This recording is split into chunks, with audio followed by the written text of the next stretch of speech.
102.7 WMOM, Pentwater, Leadington, Manistee, and all of West Michigan. It's 8 o'clock. Good morning and welcome to Leading West Michigan, a show about success and featuring local leaders and people in local business. And now here's your host, Ryan Howe. Hey, good morning, West Michigan. We have a great show for you today. I am Ryan Howe, founder of Summit Business Guides. I help small to medium-sized businesses like Larson's Landscaping and Safe Harbor Credit Union find and retain those A players, drive profitable processes, close communication gaps with focused meeting structures, and eliminate chaos. If you're ready to make a change for the better, I can help. Learn more at summitbusinessguides.com. So this show is all about learning about our guest leadership journey, and joining us today is Pat Patterson, the owner-operator of Hungry Howie's, the Small Business of the Year for the Chamber Alliance of Mason County. I think I got that right. That's a mouthful to say that, yes. Welcome, Pat. It's good to have you on here, man. Thank you. No, we were just talking before we got started we're at that time of year, got to wake up earlier to be able to basically warm up the vehicle and just not only do we have like less sunlight going on here, now it's actually taking up more of the time that we need to have to get rolling. So, but with that, so let's get right into it. So where are you from? Well, I'm originally, I grew up here. I was actually, if you want to go all the way from the beginning, I was actually born in Florida, Jacksonville, Florida. My dad was in the Navy, so I tell people I used to live in Florida for 3 years, and they're like, oh, really? Where? And I'm like, well, I don't remember because I was only 3. Yeah, you're 3, yeah. And then my parents moved to where they grew up in Detroit area. Okay. We lived in Dearborn. Did your dad retire or did he separate from the Navy? He did his time, and then he moved on after that. And then my parents both got married at a young age at 19, and it's kind of nice because my parents are only 20 years older than I am, and I still have them, so I'm very fortunate to have them. That's And it's kind of funny, just kind of sidetracking. They're like, when you're younger, 20 years seems like a long time, but when you're older, it just seems like it's smaller and smaller. And there's a period of time, sweet spot in time where your parents are sometimes your best friends because you can do things together and stuff. Yeah, like absolutely. That. So, yeah, that was one of the things I was talking with a friend about earlier this week. That I just remember when we were like in junior high or so, seeing people in their 40s is just old. Right. And now you're like, and I'm like going, yeah, I feel kind of old today, but I'm just like, but I ain't old. So, but either way, so.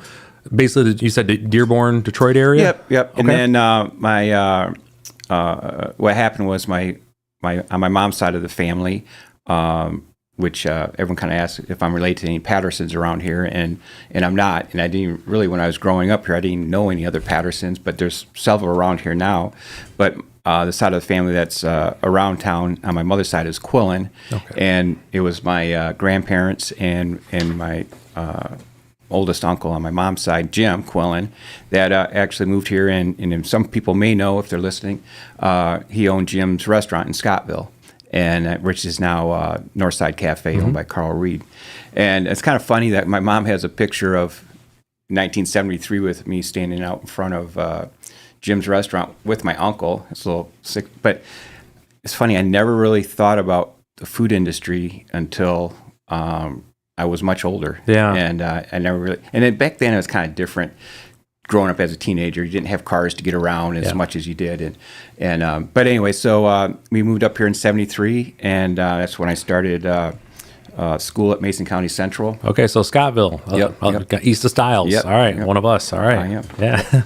So when you, going over there, how was that move basically? Now, what age were you when you moved into Scottville? I'm going to guess I was probably 8. I didn't really do the math, but I remember I started in 3rd grade. Okay. And I don't know if I want to say I was excited or nervous or what. I mean, it was such a long time ago. But I'll tell you a funny side story on that move there too. Is when I did live down in Dearborn, there I went to a Catholic school, and for 3 years, and then I don't know, I was a goof off, the clown.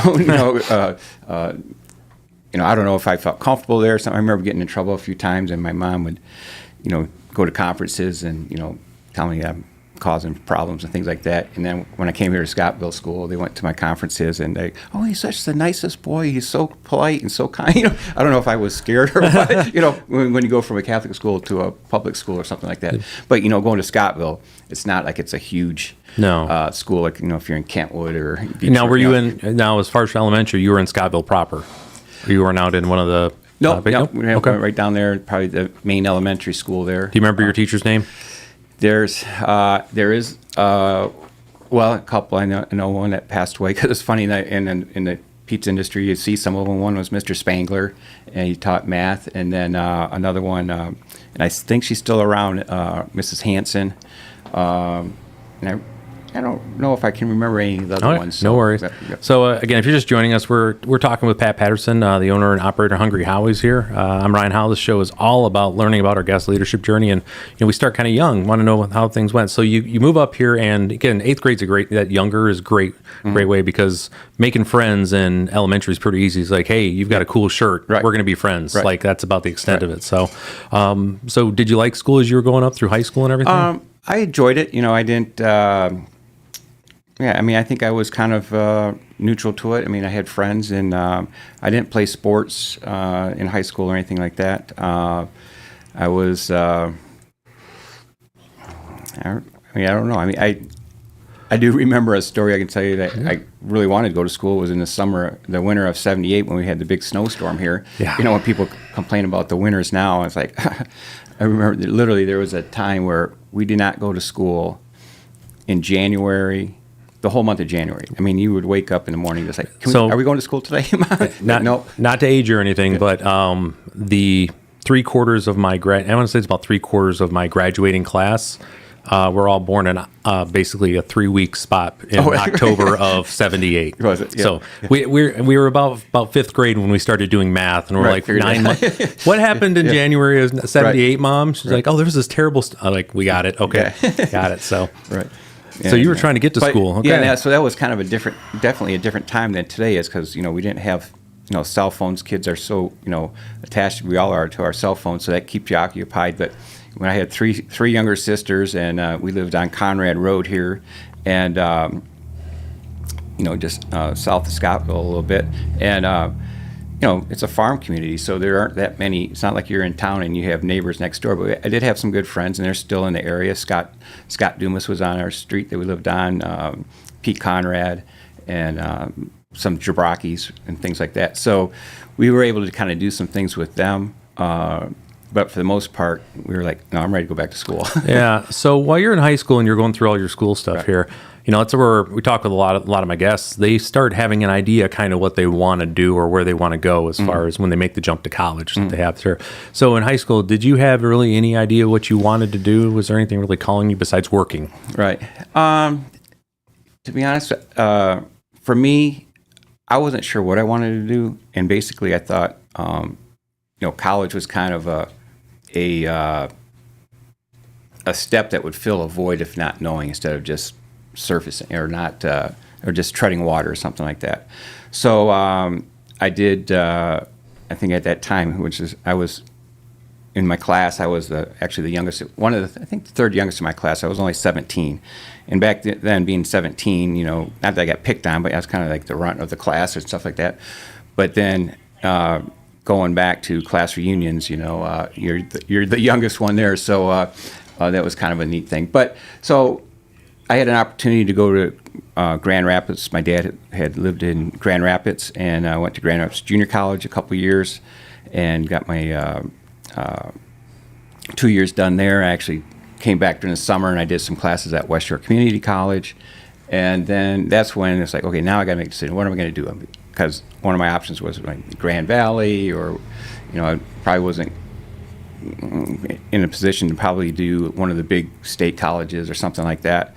And then I had an opportunity that my grandparents were going to move. They lived in right here in Ludington at Glenview Apartments, and they were going to move down, and my aunt was going to take care of them. And my grandmother said, hey, Patrick, if you want to move with us, I'll pay for your stuff to move down there. She rented one of those Atlas or whatever, the moving companies, to do it.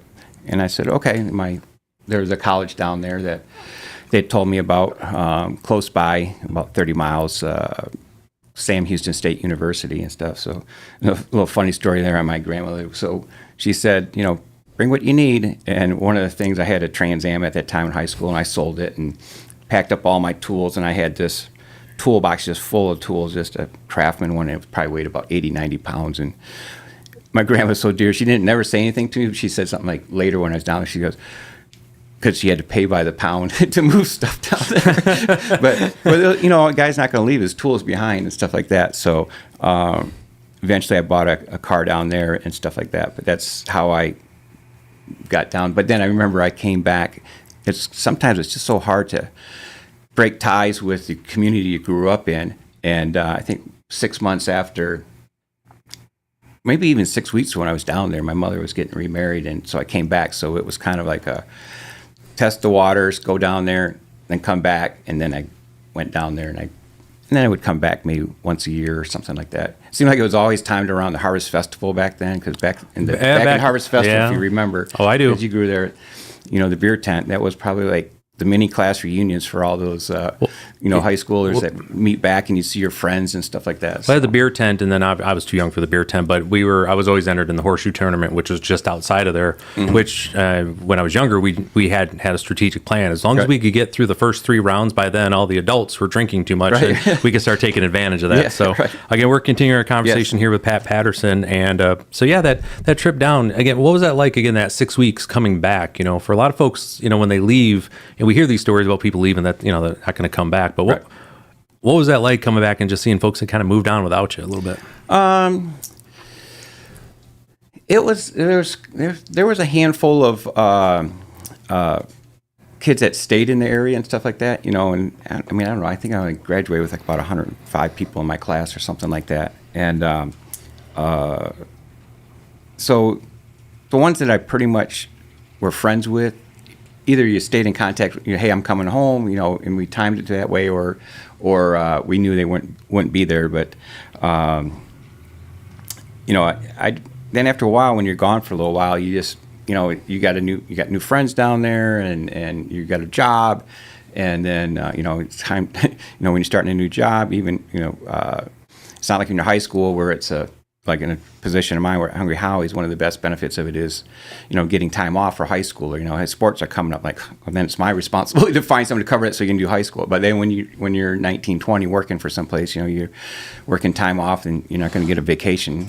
Absolutely. Time off till like 6 months or something. So yeah, you said, so as far as finding work, what did you find for work down there once you got settled and you were able to? Well, this is a funny story. If you're going to dig deep, it's like, so my uncle down there, his father was in air conditioning business, and my uncle was a lawyer, and he had knew a guy that had an air conditioning job, and they were looking for someone to start at the ground level. I'm like, sure, that sounds good. Air conditioning, that's nice and cool. It's Texas.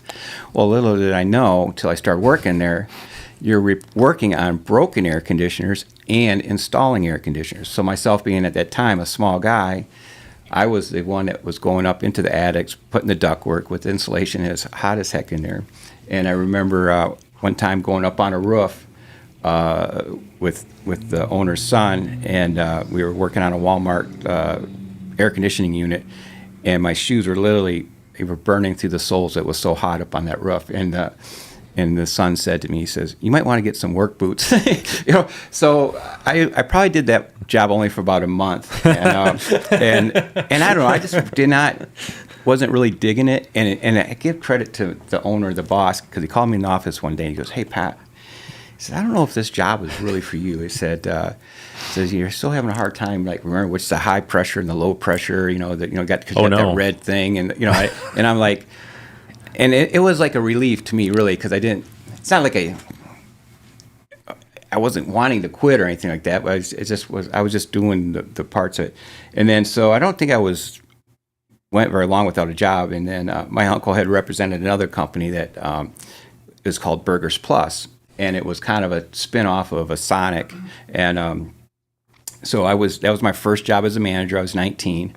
And I don't know what I really managed, because the owners were there from open to close every day except Saturday. And then so Saturday, they took that whole day off. They just, don't call us unless the place is on fire or something like that. And so I would get there at 10 in the morning, and I think we opened to 8 or 9, I don't remember. So it was a long day for me. But pretty much I worked side by side with the owners. And I did that for exactly 1 year. Well, I don't know.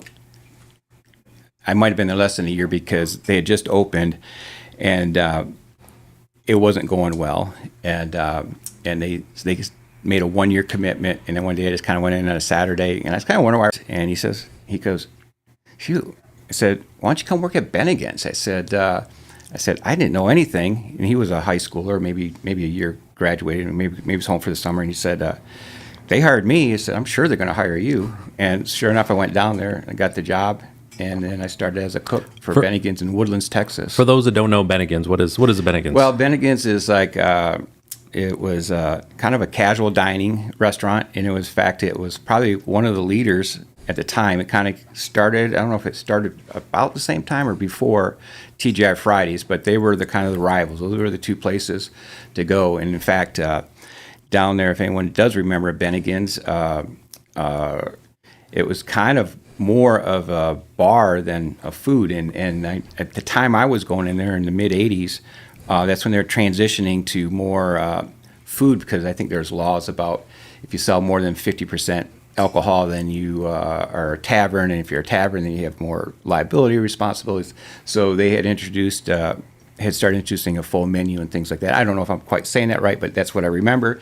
And so I was a line cook, started as a pantry. I kind of teased myself as being Pantry Pat, and made the chicken salads and stuff like that, and then eventually moved you to fry, and then you'd go to broil to work the broiler, and then if you were good, and I could do it on the slow nights, be the expo guy working in the middle, where you're pulling everything together, and I had learned a lot of valuable experience there as a cook, and then followed that after graduation with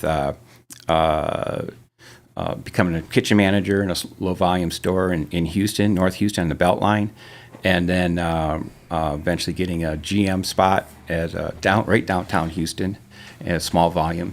So and that's the thing, especially in those, I'm going to say corporate environment per se, but they do have those growth channels that are there.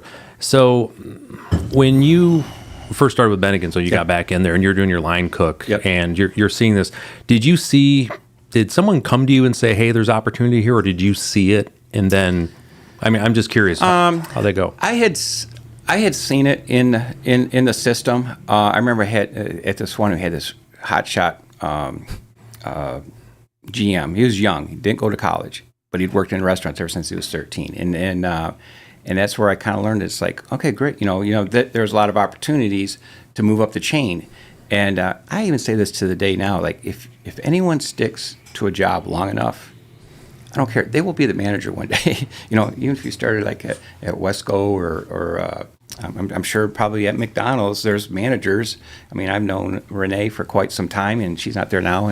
And there's other people that, in fact, at Ludington, at my Hungry Howie's, Bill Sikori, he started when he was 18, and he's been at my store for 14 years. In the last probably 10 or 11, it's been the store manager. Yeah, and as we're getting ready to head into our first break here, that's one of the things where I go back to, where I ran a chain of gourmet donut shops before I came here, and that was when we get these young men and women that would come in, and I was like, listen, you're starting here, you don't know anything even about how to clean properly, basically for food service. So we're going to get you trained on all these things, but if you stick with us, and you focus and listen to the training and do those things, I would point, and I would have, all my GMs were around the 26, 27-year-old age that they had there, and they were able to get there rather quickly. But once they got there, they could tell those stories about, hey, you got to put in the time, because there's a lot of institutional knowledge you need to have of just the way restaurants run, because the margins are pretty razor thin, and customers tend to be a little fickle, which makes sense. So again, you're listening to Leading West Michigan on 102.7 WMOM at home on your Amazon Alexa or Google Home smart devices, streaming online at WMOM.FM, and live video streams on the 102.7 WMOM Facebook page and the WMOM YouTube channel. So we're going to take our first break. When we get back, let's talk about that transition to basically you're finding the GM role and kind of what that looked like. Okay, great. Your heart is vital to your health. Corewell Health's Ludington Hospital has 3 board-certified cardiac specialists right here in Ludington at 7 Atkinson Drive, Suite 302. Talk to your doctor if you have concerns about your heart health. With local cardiology services now available, we make it convenient to get the care you need right here. To learn more or to schedule an appointment, call 231-291-8115. Aaron Doan here. Winter is coming, and so make sure you are prepared. Have your furnace inspected. Seal up those windows. Shut off outdoor faucets. Winterizing your home to protect against snow and below freezing temps can help your home withstand the ups, downs, and erratic moods of Mother Nature. Northern Michigan weather can be unpredictable, but State Farm has you covered. Contact my team at Aaron Doan State Farm at 231-757-3115 or stop by our office on U.S. Highway 10 in Ludington. Like a good neighbor, State Farm is there.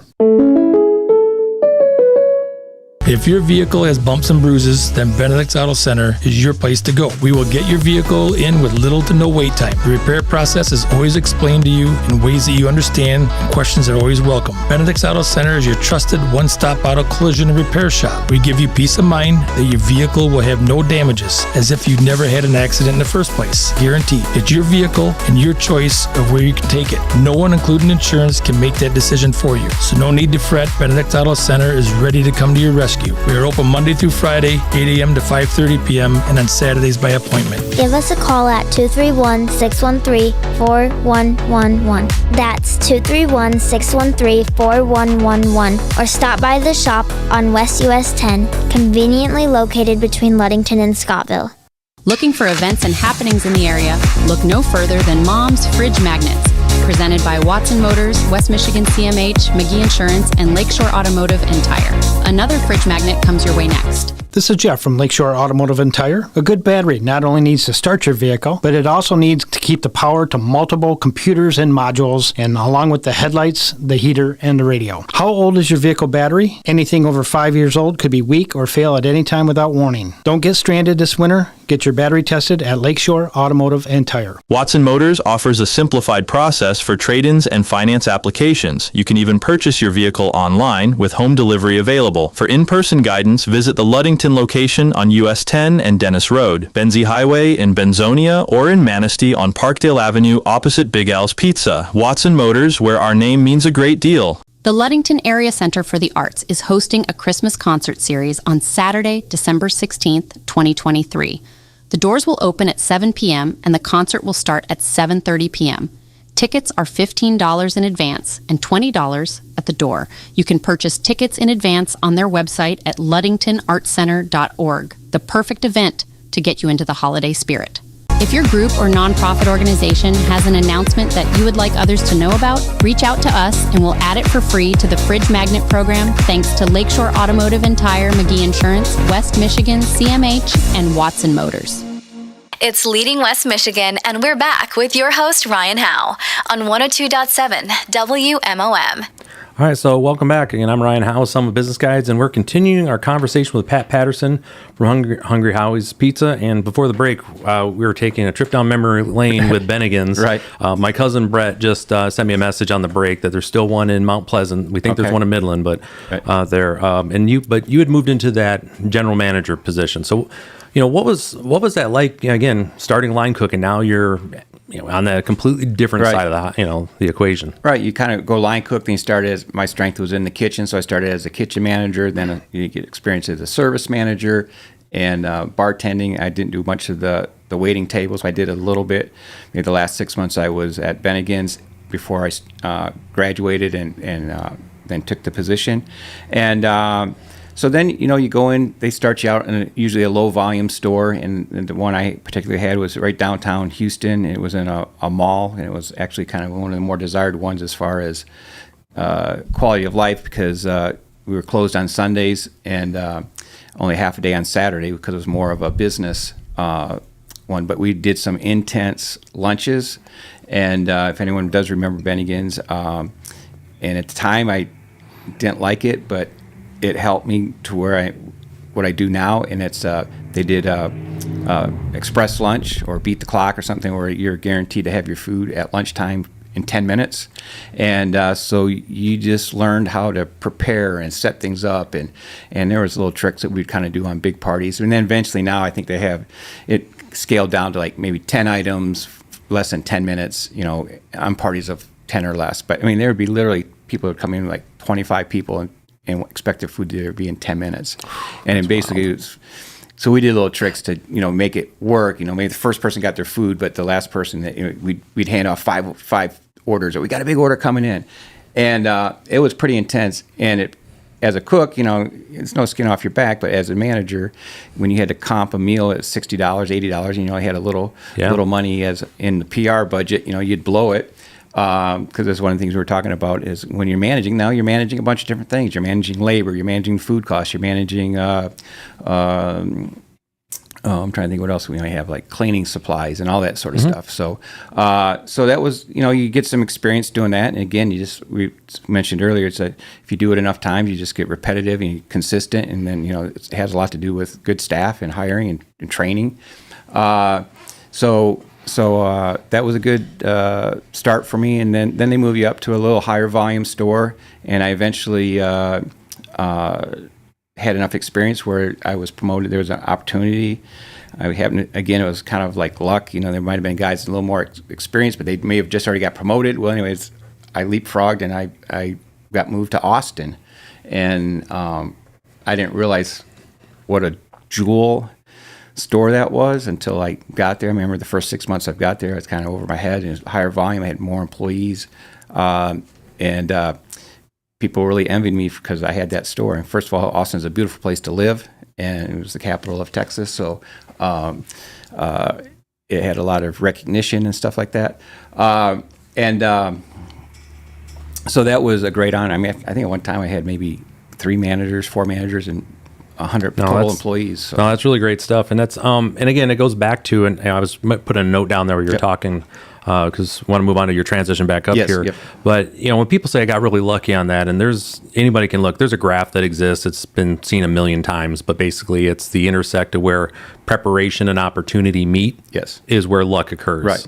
But opportunity itself does not mean you're going to be lucky. Right. You got to have that preparation piece. They tend to align. So again, that working hard, spending time on those aspects, they said, okay, now we think you're ready for this because X, Y, and Z blocks, these boxes have been filled, were checked way before you even thought it was luck. Mm-hmm. They're like, yeah, this is the guy we want. So let's talk about moving back up here. So now what's the transition like back up into the area? Well, just kind of fast forward from Bennigan's a little while there.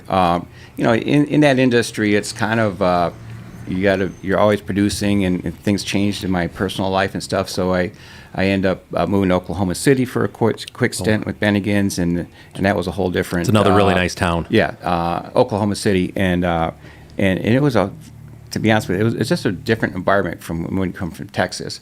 And I had gone to a lower volume store, and I said, my family was back. Most of my family was still in Austin, my ties. So I took an opportunity with Applebee's for a few years, which we have one here in town. And if anybody's worked there or eats there knows that, they're very consistent, and they're very, they do very good training program and stuff like that for their staff. So I have a lot of experience there. And then I went to a franchise, TGI Fridays. So kind of leading to your story, how did I get up here? In my mind, I kind of knew my boys were 4 at the time, 4 and 2, and my older son, I remember him playing outside, and he said, I tell this to people, he said, Dad, can I go play in the cul-de-sac?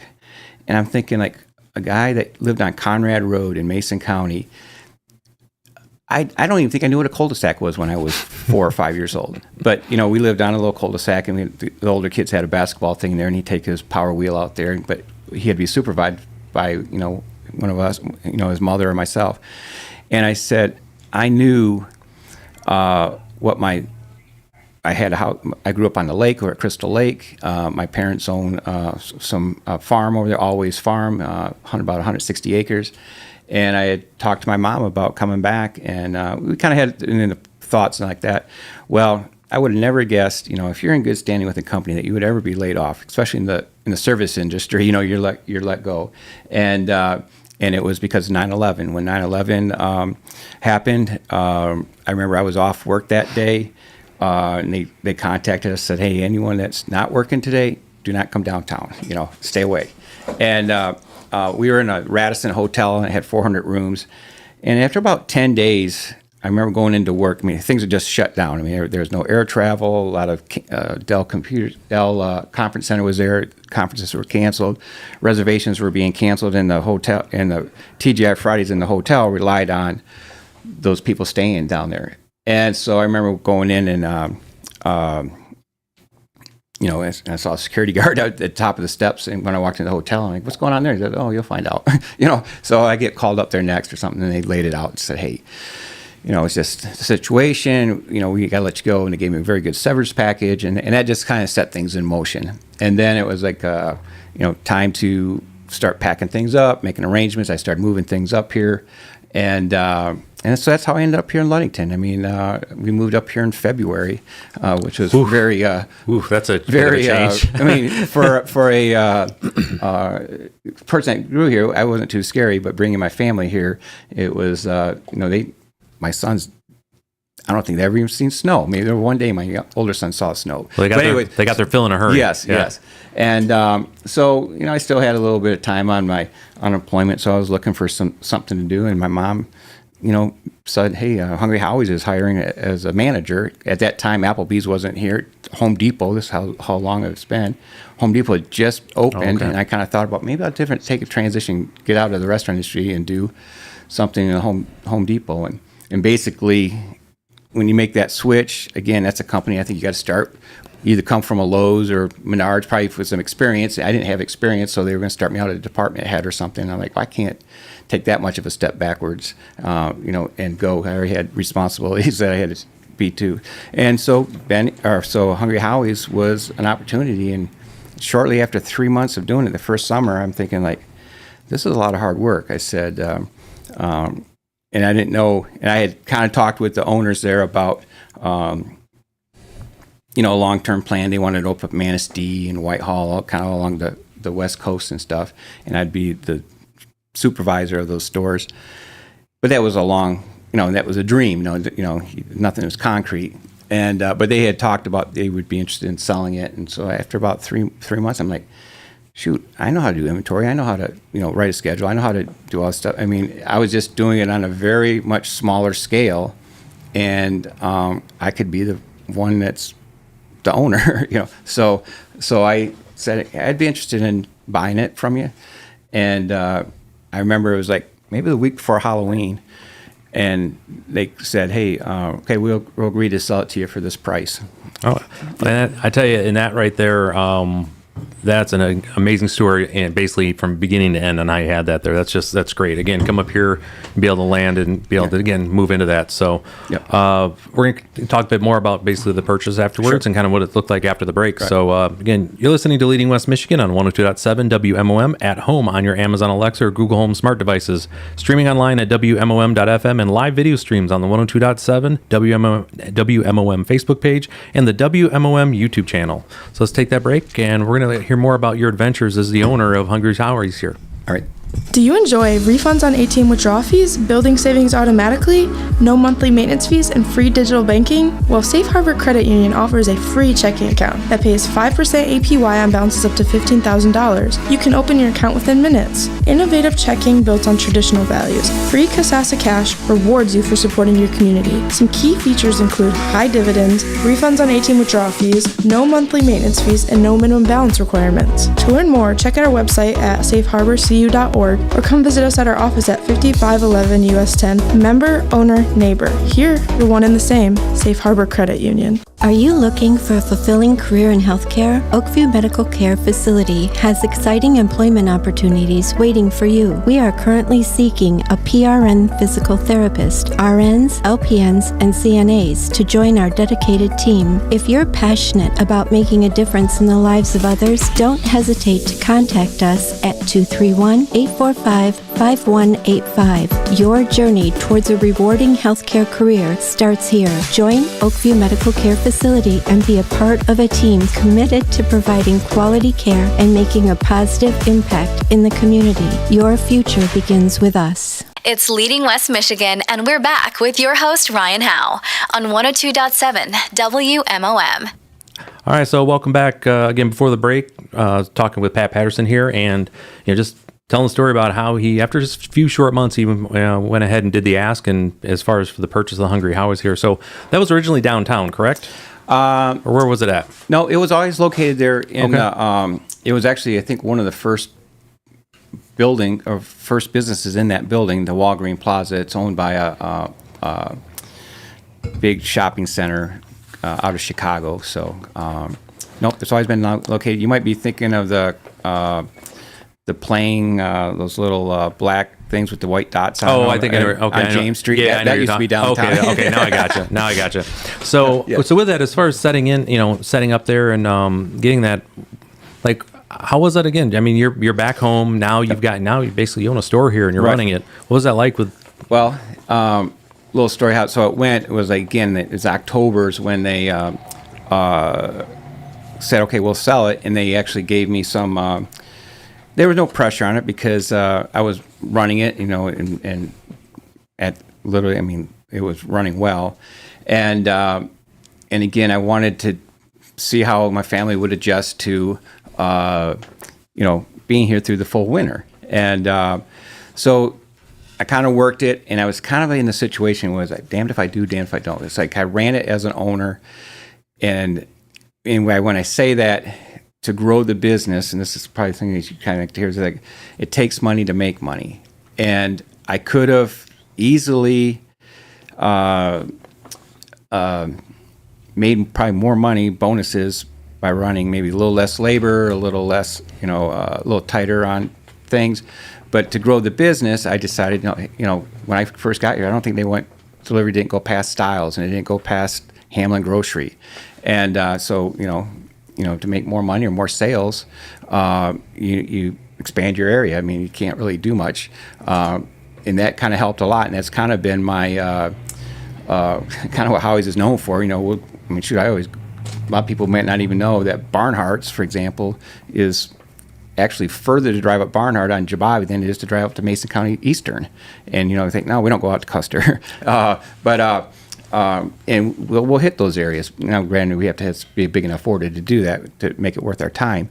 But so I grew the area, and I invested. And I remember so we did the works, and we had all the paperwork signed up that July 1st was going to be my takeover date. So it was kind of nice, like June 30th, the money's being deposited into Hungry Howie's Properties corporate thing, and then that was over at a different bank, and then I banked local, and on July 1st my first deposit was in West Shore Bank, and that was a great feeling, knowing that, and that was an ideal time, July 1st. I mean, we're just ramping up for summer, the 4th of July weekends here and everything, and all those deposits were now going to be mine, and now people think like, wow, that's great.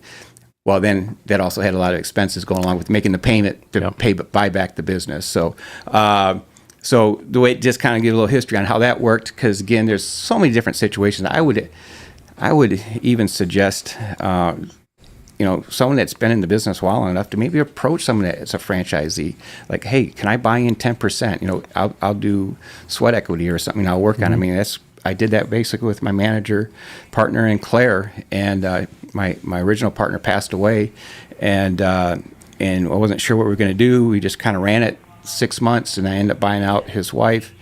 And I told the manager at the time, I said, I'd like you to be my partner. I said, I'll sell you 10%.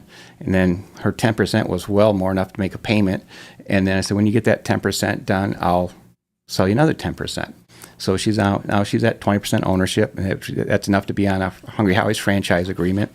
And she started with no money started, just experience and time. And she works that store very well. So in my situation, though, I got a loan for a down payment to pay, I think 20%, I don't remember, and the balance I had at West Shore Bank. Every month I'm sending the check, and I'd always write the guy, man, thank you for this opportunity. It's such a great time. Little did I know, till later on, many years later, that when you own a franchise, you're kind of on the hook for royalties, whether you're open or closed. Now, granted, it's only a percentage of it, but there's a minimum that they expect if you read the big, thick things. And so basically, I relieved that owner of some of their losses. And then it's kind of like, I don't think I really felt it as business, like that buyer's remorse. Like when you get your first house, I remember we got our first house in Texas, and it's like, oh man, I have an $850 house note. Now, granted, this is back in '92, so it was a 3-bedroom, 2-bath, and I got to go to work every day. Or when you have a child, it's like, oh man, I have to work now, and I got people responsible for, and so probably the first 4 years, I think I paid the loan back in 5 years, and so after that 5th year is when I really felt I got a raise, because instead of making that large payment for the business, I was actually able to do it in 5 years. And then so it's kind of a little different opportunity for me, where again, we've seen this in some local businesses where, I just saw that Chef John's changed hands, and I don't know what the situation is, but it's probably something similar. Chef Cody is taking over there now. In fact, I just had lunch there with my son a couple days ago.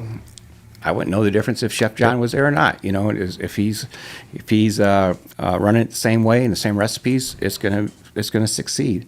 And we've seen that with the pizza place out on Lakeshore, change hands a couple of times, I think, since I've been in business. And so that's kind of a transition. And so I was actually able to do that, and that was back in 2021, I believe. And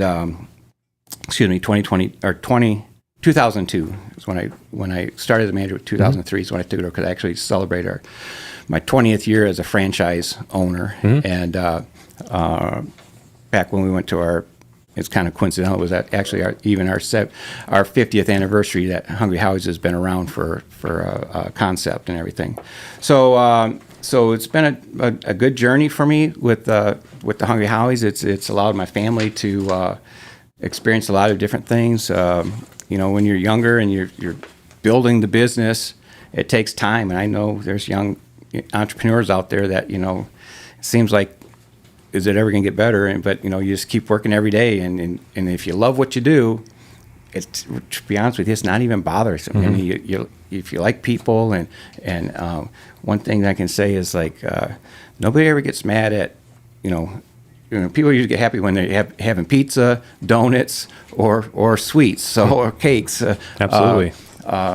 So it was a great opportunity. One of the phrases we had is that even when we had some really, everybody has bad days at work when we had our donut shops, and it was at the end of the day, though, really, we sell donuts and coffee. Let's try not to get too excited about whatever's going on here.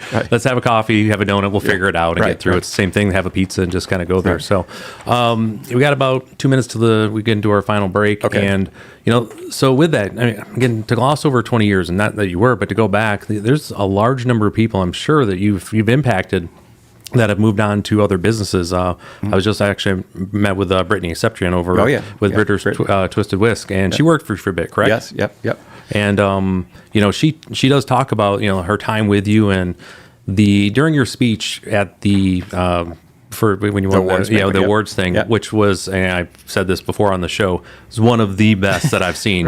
They said, here, take your time. 15 minutes later, we're still going. But it's great. Yes. But during that, you had a lot of thank yous going in the way that it went through. I want to kind of cover some of those folks you mentioned, also with your family, but that one with Brittany, which I thought was great, and this is where I've heard this from other folks that have worked with you too, is that you are open for discussions about the things that they're interested in. And for Brittany, she was one that was always just kind of talking about business and ideas. And you spend a few minutes with Brittany, and you're around an entrepreneur that just needed to get traction somewhere, and the work. And she gives a lot of credit back to you, the time and the mentorship that you gave her, stepping out and doing her thing with her cakes and sweets and whatnot. So it's absolutely great. So, all right. So you're listening to Leading West Michigan on 102.7 WMOM, at home on your Amazon Alexa or Google Home smart devices, streaming online at WMOM.FM, and live video streams on the 102.7 WMOM Facebook page and the WMOM YouTube channel. So we're moving to that final break, and we return. To the last segment, I'd love to hear more about some of the folks you've worked with, some of the successes that they've had, and just kind of, you've had a great impact around the community. I'd love to hear a little bit about that. Okay. Happy fall from our hive to your home. Did you know that Sister Bees has some new, fabulous fall finds? Today we have been busy in the Sister Bees boutique, hand pouring our Harvest Beeswax candles. Handcrafted with a scent of clove and orange, it's the perfect way for your house to naturally smell like autumn. And fun fact, beeswax burns clean. And our cinnamon creamed honey is deliciously paired with a Michigan crisp apple for a naturally sweet treat. Come on in and have a free taste. We have new fall decor for your home or as a gift. Cozy blankets or even plum mead to enjoy around the campfire. So many new things to taste and see. Come check it out for yourself. This is one of our favorite times of the year. We're located on James Street, downtown Ludington. We're open Monday through Friday from noon until 5 and Saturday from 10 until 5. Happy fall! Spartan West Bowling Center, where every party is a strike of fun. Whether you are celebrating birthdays, special events, or just looking for a memorable night of fun, we got you covered. Experience the cosmic thrill of bowling under the neon lights on Friday nights and moonlight bowling every Saturday night with reservations required. Spartan West is open daily for bowling, so bring your friends and family to Spartan West Bowling Center, the place where memories are made one roll at a time. Don't forget to savor Fish Fry Friday at Beamer's Restaurant and explore the mouth-watering menu of salads, burgers, sandwiches, and wraps, and many more. For information, call us at 231-757-2391. That again is 231-757-2391. Attention style enthusiasts of the Ludington and Manistee areas. Get ready to step out in comfort with Snyder Shoes, your local footwear destination for 85 incredible years. On Black Friday from 9 a.m. till 7 p.m., both Ludington and Manistee locations will be serving up delicious refreshments all day long and enjoy special discounts on a wide selection of shoes, boots, and accessories. The festivities continue on Small Business Saturday, with doors opening at 9 a.m. and continuing till 6 p.m., spreading holiday cheer with hot cider and sugar cookies for all the valued customers. Take advantage of exclusive promotions and enjoy complimentary gift wrapping on all purchases. Don't forget, Snyder Shoes is more than just footwear. Discover a world of cozy warmth with smart wool socks and Lost Horizons hats and gloves. For that perfect finishing touch, explore Snyder's exquisite selection of jewelry and handbags. Come celebrate 85 years of style and quality at Snyder Shoes. Visit the Ludington and Manistee locations for Black Friday and Small Business Saturday and make this holiday season one to remember. Snyder Shoes, don't let your feet go naked. Experience the magic of Ludington like never before at Tom Bradley Photography, where a team of skilled photographers, including Rachel Gaudette, capture the very essence of this glorious season. We're here to make your visit convenient, open 7 days a week from 9 a.m. to 5 p.m. Beyond our breathtaking photographs, you'll discover a treasure trove of delights, from books and greeting cards to magnets and stylish shirts. Feeling inspired? Join our photography workshops to master the art of capturing the world's natural beauty just like we do. Visit us in the heart of downtown Ludington. At Todd and Bradley Photography, with the incredible contributions of Rachel Gaudette, we don't just capture moments, we capture lasting memories. For more details, call our studio at 231-843-0777 or explore our website at toddandbradley.com. It's another way to increase the awareness of your events and happenings. It's Mom's Fridge Magnets, presented by Watson Motors, West Michigan CMH, McGee Insurance, and Lakeshore Automotive and Tire. Another fridge magnet comes your way next. Is your vehicle getting poor gas mileage? Are your tires tread wearing fast or uneven? How about vibrating in the steering wheel or floorboard when you're speeding up? Have the technicians at Lakeshore Automotive and Tire do a tire balance on your vehicle. Introducing Watson Motors, where automotive dreams come true. We go beyond vehicle sales, focusing on understanding each customer's unique needs. Trade-ins are made easy, and Watson's offers competitive financing, top-tier service, and genuine parts. Located in Ludington at the corner of US 10 and Dennis Road, Benzie Highway in Benzonia, and in Manistee on Parkdale Avenue across from Big Al's Pizza. Watson Motors, where our name means a great deal. Join Downtown Ludington kick off the holiday season with the annual UGLO on the Avenue Parade. Feel the spirit of the season at 6 p.m. on Saturday, November 25th in downtown Ludington. If you are a group, individual, or business and would like to be in the parade, fill out an online entry form at ludington.org. If your group or nonprofit organization has an announcement that you would like others to know about, reach out to us and we'll add it for free to the Fridge Magnet program thanks to Lakeshore Automotive and Tire, McGee Insurance, West Michigan, CMH, and Watson Motors. It's Leading West Michigan, and we're back with your host, Ryan Howe, on 102.7 WMOM. Oh. All right, so welcome back again. I'm Ryan Howe. We are on to the final segment with Pat Patterson here, the owner of Hungry Howie's and the Chamber Alliance of Mason County Small Business of the Year. And we were talking again as we were going into break there about the speech that you gave and everything, and it was, when I came back, actually talked to the redhead, my wife, after that, I was like, I just heard like the best speech, and because you spent the entire time thanking everybody. Mm. And so with that, this is our last bit here. Is there, folks you've worked with or anybody you just want to mention in particular or Sure. get thanks out to? Sure. Well, I think I started out the speech and it same way I'd kind of like start out here too. And I kind of like, if I don't mess it up, if I say, my Howie amazing wife, Melissa, and when you're in the Howie business, everything's how you doing, how, things like that. So yeah, Howie amazing. She was very instrumental in me getting to where I am today. We do a lot of things. I mean, we bounce ideas off each other. Her experiences in the chamber executive. In fact, her dad, my father-in-law, was a chamber exec, in different parts of the country here. And I first met him, Larry Reed, from the chamber because he was a SCORE mentor that I went to, and that's a very good resource that's currently available for new people that want it. At that situation, I was considering moving my location down to where AJ's was. Eventually, Spanky's went there because I was kind of, after talking to somebody, I decided like I need to stay. It doesn't make sense moving quarter mile down the road, and I believe it's been was a good choice. So anyway, so that's kind of how I one of the things about being in a small town that I love.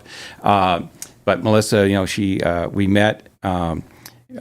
I don't know that we'd say we hit it off right off the bat because she said I wasn't her type, but I think I grew on her and I wore her down, and finally after we were together a couple of years, we got married and everything, and it's been great ever since.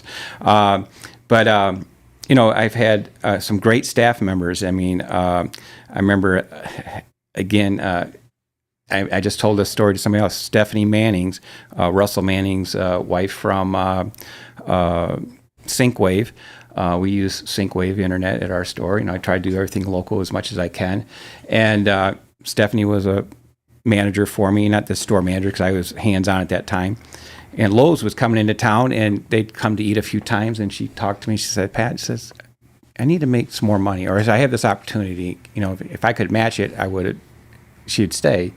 Actually, I don't even know if she did that because I think she actually had enough food industry and she was going to be a cashier. And I said, we never would have thought I would have lost an employee to Lowe's, but good people that know how to manage and they have those characteristics to talk to the public, and which she did very well. She took care of them while they were eating pizza at Hungry Howie's.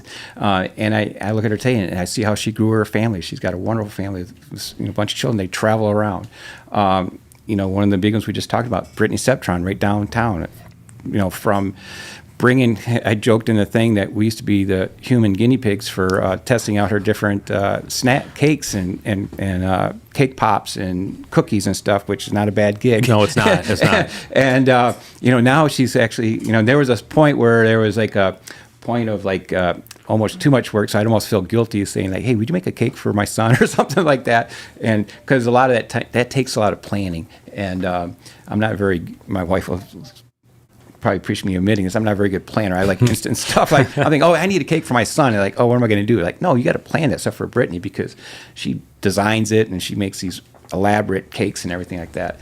And I would say even my manager Bill, who's been there 14 years now, he's had opportunities to maybe move to go out of town, and but he stays here because he enjoys the job, he likes the community, and mostly because they're his girlfriend is Brittany, so they met at Hungry Howie. So I kind of feel I have made a match there, and both my boys, and they've kind of left sometimes and go try to do a summer job, waiting tables or something. Where they always seem to kind of gravitate towards coming back to work at the family business. So, but I'm trying to think. Just the other thing you want to talk about, just being in the community, and it's like I always felt. When I moved away, I remember the local businesses downtown Scottville. There was all kinds of different ones. But when I came back, and it just happens to work out that pizza is like one of those things that everybody enjoys. And this town, I've heard it from more than just. I've heard it from many people that it's a very generous town, donations and things like that. I mean, if you look at the number of auctions and fundraisers that we do with the children's campaign, cancer campaign, and in fact, we're working on a big one with the Rotarian Club with the Christmas auction coming up here in December. And each of the schools have they have the auctions, their like the auctions boosters for their annual things, Yep. And we donate pizzas for a year, it's a $150 thing, things like that. So a lot of that stuff is something that I can give back, and it's an opportunity that people get to try our products if they've never had it, and if they do have it, they're like, oh man, I'm going to buy pizzas from Howie's anyways. I might as well do it and help the organization. So just doing those things consistently. I mean, I actually had a pastor one time come in town, and he said, yeah, I didn't even know him. He didn't know me. He said, hey, we're doing this. Can we get some pizza certificates? Like, yeah, sure. I'll put them in a box for you, whatever.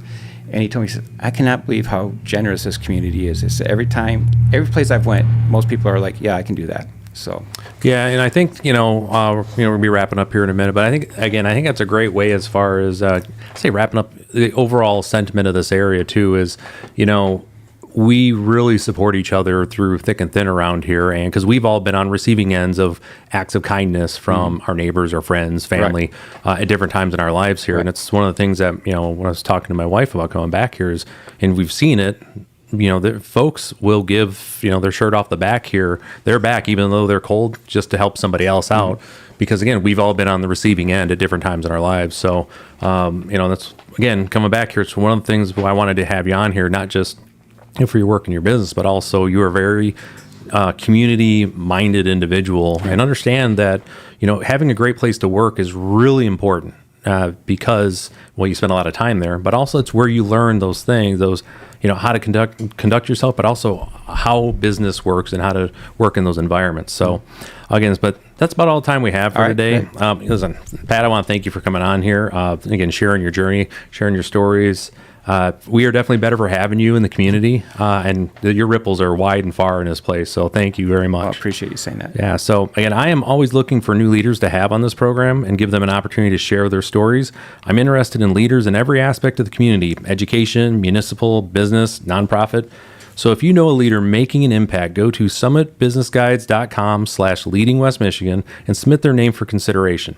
To learn more about what I do to help businesses like Safe Harbor Credit Union and Larson's Landscaping, visit summitbusinessguides.com, follow Summit Business Guides on Facebook, or send me a note at ryan@summitbusinessguides.com. So we're off next week, again for the holiday, and also so we can take full advantage of Small Business Saturday out here. Again, when we return on December 2nd with the Mason County Economic Development Director, Christy Zimmerman. So I hope everybody has a happy Thanksgiving. Great. Thank you. You've been listening to Leading West Michigan with Ryan Howe, a weekly program where you hear success stories of local